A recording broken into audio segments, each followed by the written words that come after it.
আজকে আমরা অনেক আনন্দিত যে আজকে আমাদের জাতীয় নাগরিক পার্টির প্রথম প্রতিষ্ঠা বার্ষিকী পালিত হচ্ছে।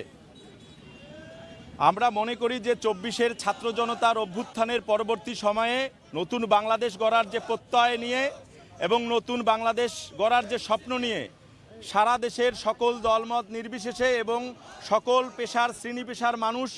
আন্দোলনে সম্পৃক্ততা হয়ে যে বাংলাদেশের সম্পৃক্ততা দেখেছিল, যে বাংলাদেশের স্বপ্ন দেখেছিল, যে বাংলাদেশ গড়ার জন্য, সেই বাংলাদেশে আমরা এখনও বৈষম্যহীনতা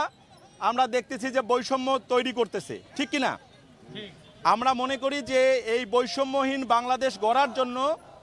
যে আন্দোলন করা হয়েছিল সেই আন্দোলনের পরবর্তী সময়ে ২৪-এর ছাত্র জনতার অভ্যুত্থানের পরবর্তী সময়ে যারা এই আন্দোলনের সংগঠিত করেছিল, নেতৃত্ব দিয়েছিল, তাদের মধ্যে অধিক সংখ্যক নেতাকর্মীদের নিয়ে আমাদের এই জাতীয় নাগরিক পার্টি প্রতিষ্ঠিত হয়েছিল। আজকে তার ১ বছর পূর্তি হচ্ছে।